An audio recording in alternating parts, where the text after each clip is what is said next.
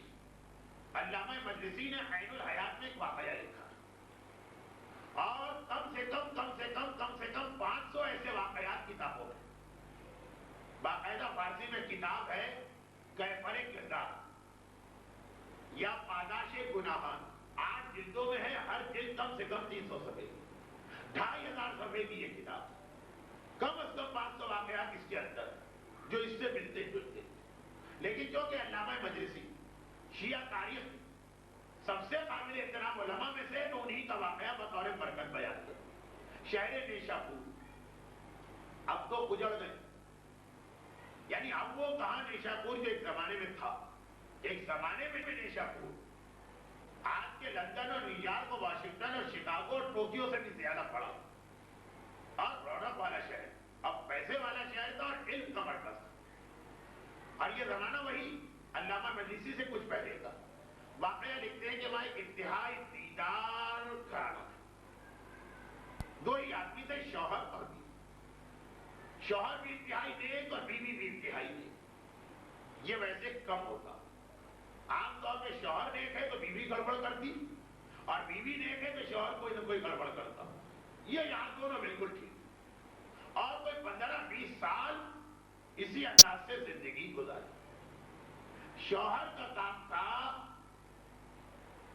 زیورات اور جواہرات کا، نیشاپور ویسے ہی دنیا کا بڑا شہر اور پھر جواہرات کا مرکز، نیشاپور کا امیر اور نیشاپور کا خصوصاً فیروزہ، خیر تو یہ اس کا کام تھا۔ البتہ کام آپ خود ہی سمجھ گئی ہوں کہ کام بڑا خطرناک اس نے لیا، وہی جو میری مجلس کے بیچ میں ایک چیز آئی کہ بہت ساری چیزیں ایسی ہوتی کہ جو خود گناہ نہیں ہوتی لیکن گناہ کے اتنا قریب ہوتی ہے کہ آدمی ذرا سی لاپرواہی کرے اور گناہ کر لے۔ جیسے میں نے کہا کہ جائز چیزوں کے لیے نامحرم سے بات چیت کی اجازت، لیکن یہ ایک طرح سے آگ سے کھیلنا، ہر آدمی کو یہ اس اجازت سے فائدہ نہیں اٹھانا چاہیے جب تک کہ اپنے آپ میں اتنا کنٹرول نہ ہو، وہ بھی بات کیا دیکھنے اور چھونا تو وہ تو ہر ایک کے لیے حرام۔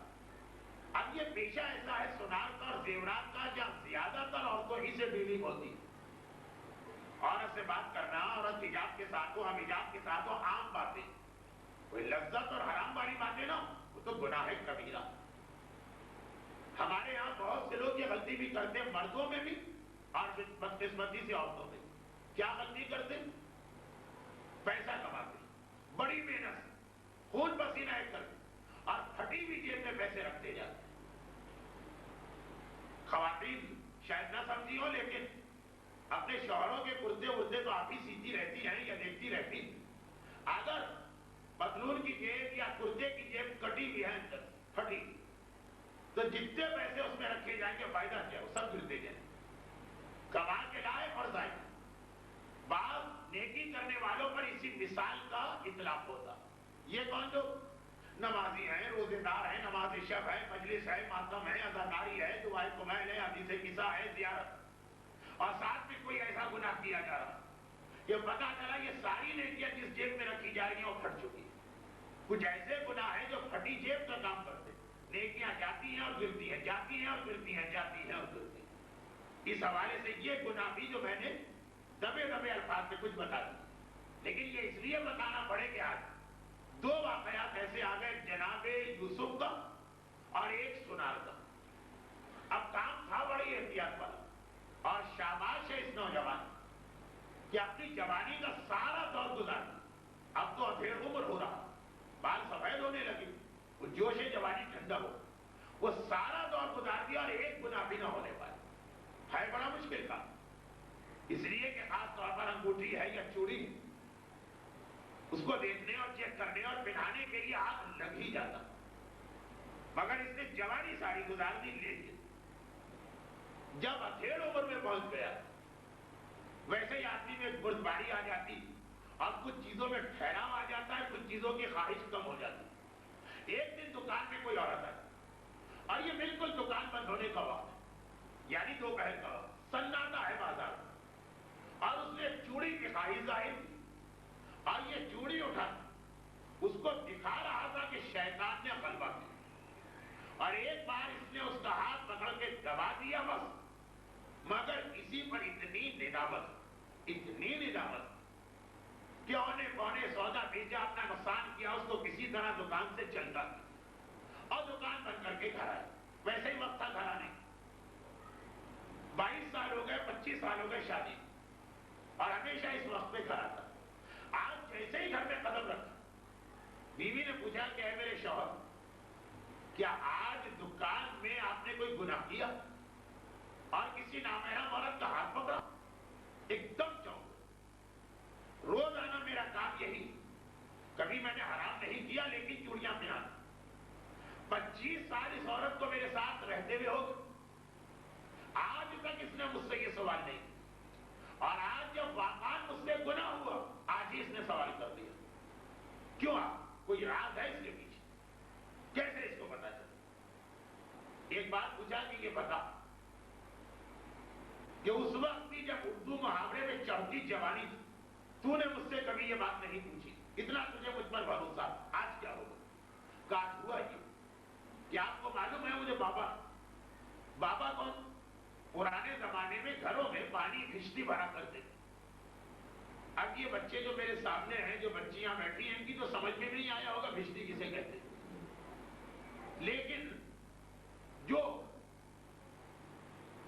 30, 35, 40 سال سے بڑے ہیں تو وہ بھشتی ان کے گھروں میں آ بھی چکا. بھشتی پانی بھرا کرتا تھا, اور طریقہ یہ تھا کہ روزانہ اس کا ایک وقت ہوتا تھا, ہر گھر میں آتا 2 مشق 4 مشق, ایک ٹنکی جو چاہیے بھر کے جاتا.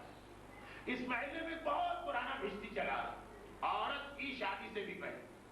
یہ تو اس کی سسرال ہے نا, یہاں سے اب 70 سال کی عمر ہو چکی ہے بھشتی, اتنا بوڑھا. اس گھر میں 40-50 سال سے آ رہا, اس کی ساس کی جوانی کے زمانے, اور اتنا آنا ہے اور اتنا بوڑھا, تو ہر چیز بالکل سیٹ ہوتی. وہ ایک وقت پہ آ کے دروازہ کھٹکھٹاتا, عورت کنڈی کھول کے اندر چلی جاتی ہے, کمرے میں حجاب کے. لیکن 70 سال کے ہونے سے حجاب ثابت نہیں, بہت پرانے عرصے سے اس گھرانے سے ہمارے تعلقات ہیں تو حجاب ثابت نہیں. اکثر میں ممبر سے کہتا ہوں کہ 2 پڑوسنے ہیں, اب دونوں کے یہاں بیٹے پیدا ہوئے, بیٹی پیدا ہوئی, ایک دوسرے کی گودوں میں کھلایا ہے, اس کے سامنے کا بچہ ہے, لیکن جیسے ہی 15 سال کا ہو گیا حجاب واجب ہو. ہمارے یہاں نوکروں سے حجاب نہیں ہوتا, دودھ والوں سے حجاب نہیں ہوتا, گھر میں باقاعدگی سے کام کرنے کے لیے جو آتے ہیں ان سے حجاب نہیں ہوتا. کن کی بات کر رہے ہیں؟ جو حجاب کرتی, جو تو کسی سے حجاب نہیں کرتی تو اب دودھ والے سے کیا کرے. لیکن جو باقاعدہ حجاب کرتی ہے ان کی بات, خاص طور پڑوس کے بچوں سے حجاب نہیں ہوتا, خاندان کے ان بچوں سے نہیں ہوتا ہے جو ہمارے سامنے پیدا ہوئے. خیر, بات بہت پھیل گئی ہے, سمیٹا جی. اتنا پرانا لیکن ہے تو نام ہے. یہ چلی جاتی ہے کمرے کے اندر, وہ آتا صحن میں ٹنکی رکھی ہے, مشق سے پانی ڈالتا ہے, جتنی مشق ڈالنا ہے واپس چلا جاتا. واپس گیا, عورت باہر نکلی, کنڈی چڑھائی, اپنے کام میں لگی. کہا کہ اتنے عرصے سے میں دیکھ رہی, اور اس سے بھی 20 سال پہلے سے میری ساس کے زمانے سے آتا, سارا محلہ اس کی شرافت کے قسم تھا. آج پتا نہیں کیا ہوا کہ عین دوپہر کے وقت یہ پانی بھرنے آیا, آخری مشق خالی کرنے کے بعد باہر نہیں گیا, بالکل میرے کمرے کی جانے پر پردہ ہٹا کے میرا ہاتھ پکڑ لیا. اب ایک طرف مجھے انتہائی درد, دوپہر کا وقت ہے, سناٹا چھایا ہے, میں گھر میں اکیلی, جو بھی یہ شیطان اس کے سر پہ سوار ہو, جیسا بھی عمل کرے میں کیا کر سکتی.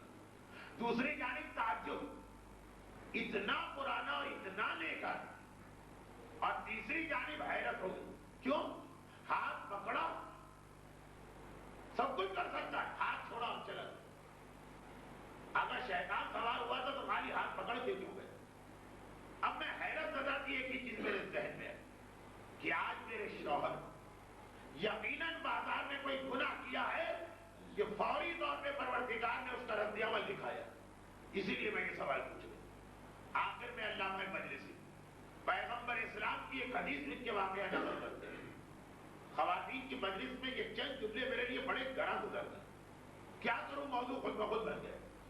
آخر میں پیغمبر کی ایک حدیث نقل کہ جب کسی نے آگے رسول حجاب کے حوالے سے بات کی تھی ایک نوجوان فلاں لڑکی اللہ کے رسول میرا دل چاہتا ہے بغیر حجاب میرے سامنے. پیغمبر نے کہا اگر اسی طرح کسی کا دل تمہاری ماں کے بارے پھر خالہ کا نام لیا پھر پھوپھی کا نام لیا پھر بہن کا نام پیغمبر نے نام خراب ہو جائے تو کیا کرو. کہا اللہ کے رسول غیرت سے مر جاؤ. تو کہا یاد رکھو یہ وہ گناہ کیا جیسا تم گناہ کرتے ہو ویسا تمہارے گھر میں اس کی سزا آتی. کہیں اللہ ہاتھ کے ہاتھ سزا دے دیتا جیسے اس دیندار نوجوان کو دی. کیوں؟ یہ دیندار. اور کبھی خدا 10 سال ٹال دیتا. کیوں؟ آدمی اگر سوچ اجازت دیتا. لیکن یاد رکھیے کہ جو نیکی آپ کر رہی چاہے نماز ہو چاہے حجاب ہو چاہے روزے کی پابندی ہو چاہے خمس ہو چاہے صدقہ خیرات ہو چاہے دعائیں قبول ثواب آخرت میں ملے گا فائدہ اس دنیا میں ملے گا. اور اگر آپ کو نہ ملا تو آپ کی اولاد کو ملے گا جو کوئی انتہائی محتاج ہو. اور جو گناہ آپ کر رہی خدا نہ کرے کہ کوئی کرے ہاتھ سے مطلب ایک خطاب کا طریقہ چاہے وہ بے حجابی ہو چاہے وہ شراب ہو چاہے وہ سور کا کھانا ہو چاہے وہ اپنے امام کو دبا کے بیٹھ جانا ہو چاہے وہ نماز کا قضا کرنا ہو چاہے کسی کے نہیں. آج نہیں 5 سال بعد 10 سال بعد زندگی میں اتنی بڑی ٹھوکر لگے آدمی گھبرا کے کہے گا میں نے تو کوئی گناہ نہیں. اس وقت جواب دیا جائے گا کہ اس دن نہیں کیا 5 سال پہلے کا گناہ کیا تھا. اور ہو سکتا ہے کہ کبھی آپ کے سامنے خدا نہ کرے مگر یہ نظام پروردگار آپ کی اولاد کو اتنا بڑا صدمہ برداشت کرنا پڑے. کیا آپ حیران ہو کے کچھ سوچیں کہ ہمارا گھرانہ تو اتنا ایک گھرانہ یہ اتنی بڑی مصیبت میرے بیٹے پہ کیوں پڑ گئی. کہا جائے گا اپنے 15 سال پہلے کے گناہ کو یاد کرو. اس لیے کہ ایک منزل آتی کہ آدمی اپنے گناہ سے زیادہ اپنی پریشانی سے زیادہ اولاد کی پریشانی سے پریشان ہو جاتا. تو گناہوں کو اتنا ایزی مت لیجیے گا اتنا لائٹ مت لیجیے. خدا دعائے شب جمعہ اور دعائے شب عرفہ 2 راتوں میں دعا پڑھی جاتی ہے دونوں کا ایک جملہ. مظلوم امام کی دعا ہے ترجمہ یہ کہ خداوندہ مجھے پتا کہ تو عذاب کرنے میں کبھی جلدی نہیں کرتا کیونکہ جلدی وہ کرتا جسے ڈر ہوتا ہے کہ آج سزا دے لو کہیں یہ بھاگ نہ جائے تجھ سے بچ کے پہنچ جائے. تو بڑے آرام سے عذاب دیتا. خداوندہ میں اس بات سے اور ڈرتا ہوں کہ غلطی آج ہو رہی ہو خدا معلوم کس وقت عذاب آ جائے اور آدمی کہاں پھنسا ہوا اور اپنے سے زیادہ اپنی اولاد کے مسئلے میں پھنس جاتا. تو ایک ایک نیکی کی اہمیت کو سمجھ اور ایک ایک گناہ کے خرابی کو پہچانے. قیامت کا ثواب میں نے آج ٹچ ہی نہیں. وہ تو اتنا ہے اتنا کہ ہمیں جنت کی دعا کرنے کا حکم دیا گیا. دعا کرو اسالو کل جنت اے خدا مجھ سے جنت میں تجھ سے جنت مانگتا ہوں. لیکن یہ نیکیاں اور گناہ دنیا میں بھی آپ کے سامنے آتے ہیں. اور جیسا میں نے عرض کیا کہ آپ کے سامنے نہ صحیح تو آپ کی زندگی میں اولاد کے ساتھ کیونکہ اولاد کی پریشانی ماں کو اتنا پریشان کرتی ہے. یہ حدیث بھی ہے کہ اگر کسی کا بیٹا مصیبت میں مبتلا تو اس کی ماں سے کہو کہ کھلے آسمان کے نیچے جا کے اپنے بیٹے کے لیے دعا کرو کیونکہ جتنے جلدی ماں کی دعا قبول ہے کسی اور کی نہیں. کیوں؟ اس لیے کہ جتنا دل کی گہرائی سے ماں دعا کرے گی اس طرح سے کوئی اب کر ہی نہیں سکتا. ماں کے رشتے کی وجہ سے نہیں اس لیے کہ ماں کی دعا اتنی تڑپ ہوتی اتنی اس کے اندر اتنا خلوص ہوتا اتنی اس میں دل کی گہرائی ہوتی ہے کہ وہ دعا فوراً قبول ہو نہیں چاہیے. ماں اپنی ہر مصیبت برداشت کر لے اولاد کی تو پیغام دیا کہ یہ گناہ اور یہ نیکیاں اپنے لیے نہ صحیح اپنی اولاد کی زندگی بنانے کے لیے خیال کرو. ہاں کبھی غلطی ہو جائے وہ خدا رحم الراحمین ہے معاف کرنے والا. طریقہ کار بنا لیا جائے گناہ مذاق اڑانے لگے شریعت کوئی ماں ایسی کہ یہ برداشت کرے کہ اس کی خاطر اس کی اولاد کو نقصان. حمل کے زمانے میں اور دودھ پلانے کے زمانے میں کتنی لذیذ غذائیں اور کتنی پسندیدہ چیزیں ماں ترک کر دیتی ہیں اولاد کے ساتھ. اس لیے اسلام نے گناہ اور نیکی کے لیے ماں کے اس جذبے کو بھی چھیڑا، کہا کہ ممتا کے حوالے سے صحیح خیال کرو، اور بس یہی پہ منزل مسائل، ماں اور باپ۔ جو مسائل میں پڑھ رہا ہوں شاید آدھے ابھی آئیں، ابھی تو آئیں گے، شاید اس کا واقعی حصہ رات کی مجلس میں آئے، شاید۔ ماں اور باپ جتنی محبت اولاد سے کرتے ہیں، الفاظ میں اس کو ظاہر بھی نہیں کیا جا سکتا۔ چنانچہ اولاد بہت پریشان، اولاد بہت پریشان۔ یہ نہضت الحسین کتاب کی ایک روایت میں پڑھ رہا ہوں، العہدۃ علی الراوی۔ اولاد بہت پریشان کہ عام باپ اور ماں کبھی ایسا عمل نہیں کر سکتے۔ میرا بابا تو معصوم امام ہے، آخر آج یہ میرے ساتھ کیا ہو رہا؟ کون سی اولاد کی بات ہے؟ فاطمہ صغریٰ کی۔ کون سے عمل کی بات ہے؟ حسین کی مدینے سے روانگی۔ دیکھیے، اگر کسی کی 7-8 اولاد ہے، 5 کو ایک چیز دے اور 3 کو نہ دے تو ان 3 کو اتنا دکھ نہیں ہوتا۔ 7 کو دے اور صرف 1 کو نہ دے، پھر اسے احساس ہوتا ہے کہ کیا مجھ سے غلطی ہو گئی کہ سب کو دیا گیا اور اکیلے مجھے محروم کیا۔ اکیلا رہ جانا آدمی کو اور زیادہ ذہنی تکلیف پہنچاتا ہے۔ فاطمہ صغریٰ معصوم حسین کی بیٹی، پتا ہے میرا باپ معصوم، نہ ظلم کر سکتا ہے نہ خلاف شریعت عمل، مگر بچی کی سمجھ میں مزہ نہیں آ رہی کہ میرے بابا نے آج سب کو حکم دیا، میرے سارے بھائیوں کو حکم دیا ہے چلنے کی تیاری کر، میری ساری بہنوں کو حکم دیا ہے چلنے کی تیاری کر، لیکن خاص میرا نام لے کے کہا ہے کہ میری صغریٰ میرے ساتھ نہیں جائے۔ سب بھائی جان اگر ایک آدھ کو اور چھوڑ جاتے، سب بہنیں جا رہی ہیں ایک آدھ کو اور چھوڑ جاتے تو پھر بھی صغریٰ کو ذرا تسلی ہو جاتی، تسکین قلب ہو جاتی۔ بہت پریشان، اور میرا مولا اس مسئلے میں اتنا سخت کہ جب 28 رجب کی سواریاں بھی آ گئی تو حسین نے سیدانیوں کو پیغام بھجوایا چلنے کی تیاری کرو، ہر ایک کو خدا حافظ کہو، لیکن دیکھو میری صغریٰ کے سے کوئی بات نہ کرے، خالی جاؤ دور سے خدا حافظ کہو، واپس آ جاؤ۔ حسین کو معلوم کہ صغریٰ بھی انتظار کر رہی ہے کہ بیوی کی سفارش لے کے حسین کے پاس آ، منع کر دیا کوئی صغریٰ کو سفارش کا موقع ہی نہ دے۔ میں بھی اب یہ جملہ دیکھ کر تو میں بھی گھبرا گیا، آقا حسین آخر میری شہزادی فاطمہ صغریٰ کی غلطی کیا جو آپ اسے چھوڑ کے جا رہے ہیں؟ کبھی دل میں خیال آیا کہ شاید صغریٰ بیمار، سفر میں بیمار نہیں جاتے، مگر صغریٰ سے زیادہ میرا امام سید الساجدین بیمار، جب وہ بیمار جا سکتا ہے تو یہ کیوں نہیں جا سکتی؟ کبھی میرے دل میں خیال آیا کہ صغریٰ لڑکی اور سفر ہے مشکل، اس میں لڑکیاں نہیں جاتی، لیکن جب میں نے فہرست میں فاطمہ کبریٰ کا نام دیکھا، سکینہ کا نام دیکھا، تو اگر 2 بیٹیاں جا سکتی ہیں تو تیسری کیوں نہیں جا سکتی؟ کبھی میرے دل میں خیال آیا صغریٰ بہت کم سے، لیکن جب میں نے 15 دن کے علی اصغر کا نام دیکھا، جب 15 دن کا علی اصغر جا سکتا ہے تو صغریٰ علی اصغر سے تو بڑی تھی۔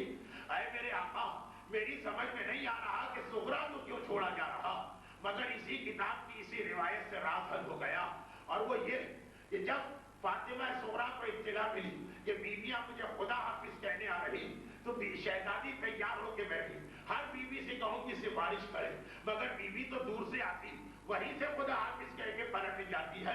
صغریٰ کی پریشانی بڑھتی جا رہی، یہاں تک کہ آخر میں دیکھا میری مہربان پھوپھی ثانیہ زینب کبریٰ میرے حجرے میں داخل ہوئی۔ صغریٰ کو معلوم ہے اگر زینب چلی گئی پھر کوئی میری سفارش نہیں کر سکتا، اس سے پہلے کہ زینب خدا حافظ کہے بھتیجی دوڑ کے گئی، پھوپھی سے چمٹ گئی، پھوپھی اماں آپ کی بیمار بھتیجی نے آج تک آپ سے کچھ نہیں مانگا ہے، آج سوالی بن کے آپ کے پاس آئی ہوں، میری ایک حاجت پوری کر دیں، پاپا سے سفارش کرے مجھے اکیلے چھوڑ کے نہ جائیں، اپنے ساتھ لے کے جائیں۔